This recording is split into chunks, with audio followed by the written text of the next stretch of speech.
Hello, everybody. How's everybody doing today? It's me again, Russell Mills. February 16th, Wednesday, 2022. I want to say hello. I hope everybody's blessed today. I wanted to ask you guys, I'm going to play some clips from the Breakfast Club. What do you guys think about that trade that went down between Philly and Brooklyn Nets, where they traded James Harden, um, Paul Millsap, I believe it was, Seth Curry? You know what I mean? He's going to Brooklyn. Andre Drummond.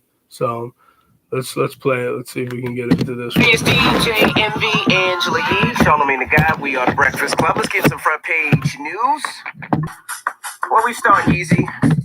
Well, let's start with James Harden. After his trade and finding his newfound partnership with Joel Embiid at the Philadelphia 76ers, here's what he had to say. Originally, when I was going through everything I was going through, in Houston, Philly was my first choice. I just knew, for a very long time, this is a perfect fit. And obviously, you got a big man, best big man in the league, and Joel. And then obviously the coaching, just from top to bottom, it made sense. And I'm just happy and blessed that I'm here. And as Doc and everybody knows and everybody wants is to win and be the last team standing. So I'm excited for the opportunity. I thought he wanted to go to Brooklyn. I thought he was trying to force a trade to Brooklyn when he was in Houston. Well, I think he said initially he wanted to go there to the 76ers, but then maybe he changed his mind. I don't know. But he did not get into specifics about why he decided his time with the Nets needed to end so soon after he began.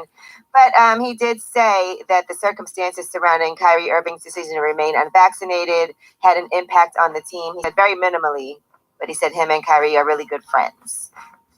Okay, now here is... You think he took a shot at Katie, right? When he said Joel Embiid is the best big man in the league? Was that a little shot? No, Kevin Durant ain't no big man. Joel Embiid is considered an actual center. Kevin Durant's not considered no center. He's still, what, 6'9"? He's actually 7 foot, but he's not considered a center. Kevin Durant's like a, 2, 3? He's big man. 3, yeah, small forward. Yeah. He's just tall. All right. Joel Embiid is actually a center. Here's what Ben Simmons had to say about the Brooklyn Nets, and he's hoping to play the March 10th road game versus the Philadelphia 76ers, but here is what he had to say after being officially introduced as a member of the Brooklyn Nets. Did you feel like you couldn't get back to the place where you wanted to be in Philadelphia, and was that part of the reason you asked for a trade? I guess, could you explain that a little bit? Yeah, I think that was part of it. I think, I just wasn't in the place there to do that. And a lot of things had happened over that summer to where I didn't feel like I was getting that help. But it is what it is. I don't have wasn't a personal thing towards any player or coach. Well, it's all on you now, Ben Simmons. Everybody gonna see what you made of now in Brooklyn. There's no excuses. Like, you go out there and you got to ball out. If you don't ball out, people gonna say it's you. Now, he also did say the mental health has nothing to do with the trade. It was a bunch of things that he was dealing with as a person in his personal life that he really doesn't want to get into depth with. But he said, I'm here now. It's a blessing to be in an organization like this. And he's looking forward to getting back on the floor and building something great here. And he has spoken to the Sixers coach, Doc Rivers, and other members of the team, but still has not spoken to Joel Embiid. That should be it. I think that combination should work. I do. What's that? I think Ben Simmons will work in Brooklyn. I like the addition of Seth Curry is great. I think that they're a much better team now. All right. Well, we definitely will be watching, and that is your front page news. All right. Get it off your chest. 800-585-1051. So what you guys think about that? You know what I mean? I'm going to play some other clips. Hold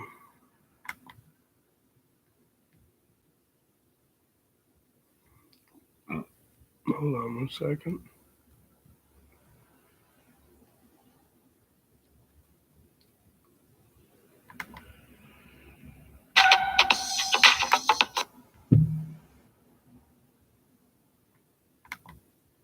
I'm going to play something else in a second. So, James Harden. And Paul, this is going to be awesome. James, thank you for choosing Philly to play. Players like James don't come along every day. So, the fact that he's here is a testament to everything that's been built. Starting with Joel's MVP caliber play and what he's been doing and growing into. And then obviously the leadership around me and with Doc and Daryl and Elton. And so thank you to everyone. And the last thing I'd say is that much appreciate Ben, what he did, Seth, Andre, the contributions to Philly, and we wish them well. But now let's do this thing. Thank you. We're very excited. Look, Josh and ownership have been behind Doc and the front office 100 to do whatever it takes to put us in the position to as Doc says, be the winner, win the last game of the season. We've all worked tirelessly. I'd like to also thank Ben and Seth and Andre for their contributions. Doc and the coaching staff and the players have put us in a spot where, as we make this trade, we are well positioned to go on a run, and a run that hopefully excites the city of Philadelphia. With Paul, he's someone Paul knows that we were talking to this offseason and hoping to acquire. So it took us a little time, but we're really excited about what he can bring. He's a very versatile player. And then, as Doc said a couple days ago, when he was looking at the team, we've been looking for a player with a particular set of skills that he's developed over his career and James Harden. So having an MVP and then a guy who's on pace to probably be the MVP if he can keep it up is really exciting. All the hard work happens from here. We haven't accomplished anything yet, and I love that that Doc's as a champion, is here to lead us. So turn it over to questions. Oh, Doc, sorry, my bad. Well, ditto. Really, I don't have a lot to say. I mean, I think you guys would rather ask questions, except for I'll start out with thanking Ben and Seth and Drum. I mean, they all were great. Each one of them enjoyed coaching all of them. One of the reasons I wanted to come here, as Josh knows in our interview, is that we would make a commitment to win and being a winner. And we talked about it. We can do a lot of winning, or we can try to be the winner. And being a winner is hard, and that's what we want to become. And that's why we make trades like this, going out and getting Paul and James. We want the opportunity to be the winner, and we believe that this trade does that. We'll start with the question.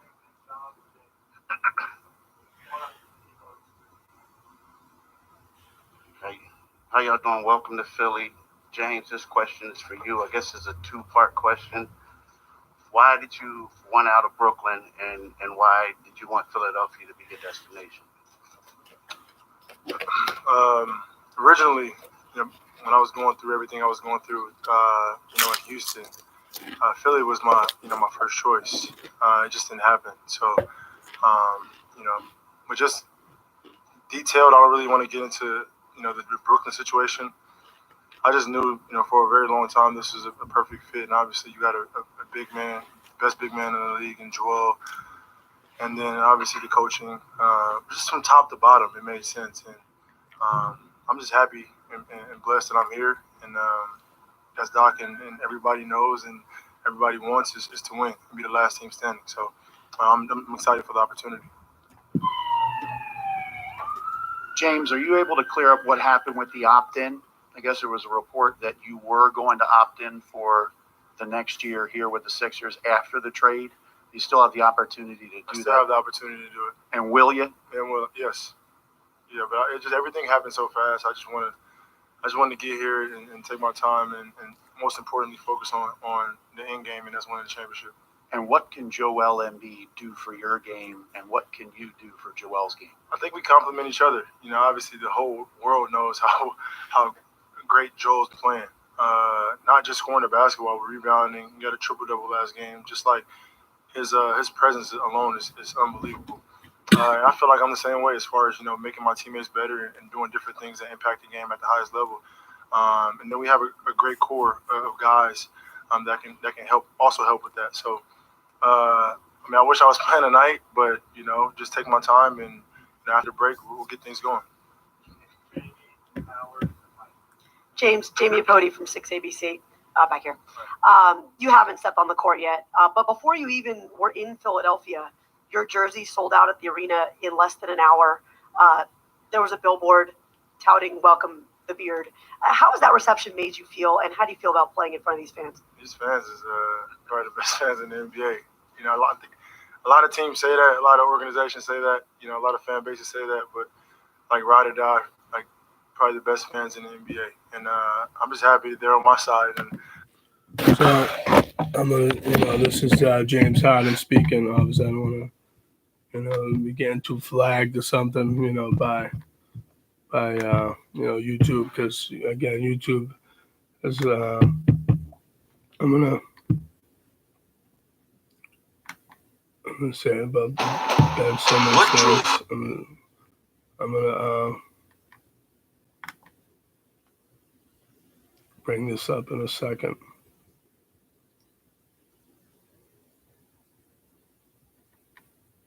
Okay. Was there anything this season that could change your mind and got you to play again? Was getting back on the floor, and yeah, so no date yet, but I'm starting to ramp it up. Hey Ben, was there anything this season that could have changed your mind and got you to play again, or your mind made up and until you were out of Philadelphia, you were definitely not going to play again? For me, it was just making sure mentally I was right to get out there and play again. So that's something I've been dealing with, and it wasn't about the fans or coaches or comments made by anybody. It was just a personal thing for me. That was earlier than that series or even that season that I was dealing with. And that organization knew that, so it was something that I continue to deal with, and I'm getting there and getting to the right place to get back on the floor. Hey Ben, there was so much sources reporting around everything going on with you. So I guess just you're saying that the mental health issue preceded you requesting the trade in the offseason. Okay, I guess can you just shed a little light on the timeline? Yeah, for me, it wasn't. That was never. The mental health has nothing to do with just the trade. It was a bunch of things that I was dealing with as a person in my personal life that I don't really want to go into depth with. But yeah, I'm here now, so it's a blessing to be in an organization like this, and I'm just looking forward to getting back on the floor and building something great here. First off, welcome to Brooklyn. For you personally, moving forward, I'm curious what the kind of things are, if you can even quantify them, have to happen, I guess, for you to be in the right headspace to be out on the court and competing. Just staying on top of what I need to stay on top of. And being consistent with that is getting to a place where I can do that. Hey Ben, I wanted to ask you a couple things. When you played your last game with the Sixers, what was going through your mind? What were your last emotions? And what was the straw that basically snapped that made you say it's time to go? I don't think it was really bad. It was more so just it was just piled up, a bunch of things that have gone on over the years to where I just knew I wasn't myself, and I needed to get back into that place of being myself and being happy as a person, and taking care of my well-being. And that was that was the major thing for me. It wasn't about the basketball, it wasn't about the money, anything like that. I want to be who I am and get back to playing basketball at that level and being myself. And the last game? Last game? Just kind of what was going on through your mind after the last game? I need to get in a good place mentally, honestly. That was the main thing. And when you look at this roster, the makeup of this team, there are times where you could be on the floor with KD and Kyrie, you could be out there without either one of them. How do you see your role in fitting in, or what kind of conversations have you had with Steve about what that would be? Yes, I think it's just staying aggressive, playing to my strengths, and that's being a playmaker and making the right plays, setting my guys up, and then defensively, obviously, locking. So I'm not going to talk play too much of this video because I don't want to be flagged by YouTube. But I think the whole trade with Ben Simmons. I just think these players today are just weak-minded. They're good players. They work hard.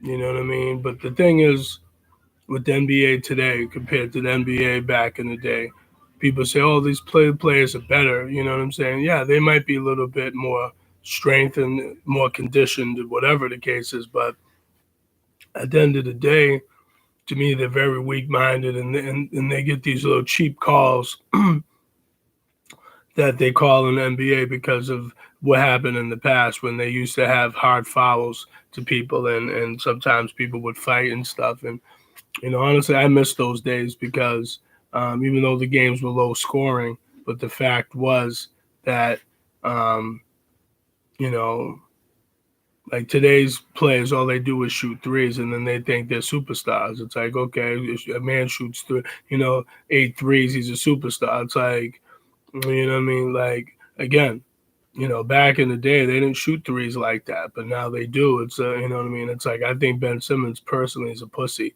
As far as, he could say mental health or he was in his mental, I think he was just scared to, go back to Philly personally. And I think, in the James Harden situation, if he didn't feel comfortable with Kyrie not being vaccinated, to me, it's like I'm up and down with the vaccine, even though I got it myself. But it's just, you know what I mean. But to me, it's like Kyrie, you're going to be a part-time player because you and your team's allowing this. What job allows you to be a part-time player and come in when you need to? You know what I'm saying? So again, I have a problem with that. But again, I'm not Kyrie. I don't care. He's making money, so he's an NBA player. He's a good player, great shooter. Uh, you know what I mean? But I feel like a lot of these players today, they're babies. James Harden feel like he's a baby too when he doesn't get his calls because sometimes he does that step back three and does all that other stuff, and it's like, again, I think all these players today, they're just, you know what I mean, it's weak. They're weak. So they're weak minded. But that's just my personal opinion about it. But, we'll see what happens come forward with these teams. Obviously, I have nothing to do with any of these teams. We'll see if Ben Simmons becomes a better player in Brooklyn. Let's see if James Harden does what he has to do in Philly. You know what I mean? But I wanted to just make a video. But, again, I just feel like, these guys today are weak. You know what I mean? Weak-minded, and we're in a weak society. So, but again, whatever he was going through personally, Ben Simmons, whatever, I don't know. But again, I just think that he's weak. He needs to work on his shot. He needs to. He's a good passer. He's a good rebounder. He could dribble the ball at 6 foot 10 inches tall. Great ball handler, great defender. But his shot, that's the only problem. But feel free to check out my YouTube channel. My name is Russell Mills, RussellMills, May 22nd, 2017. My first video is called Why Black People Settle for Less. So everybody take care. God bless. Have a good day. Bye.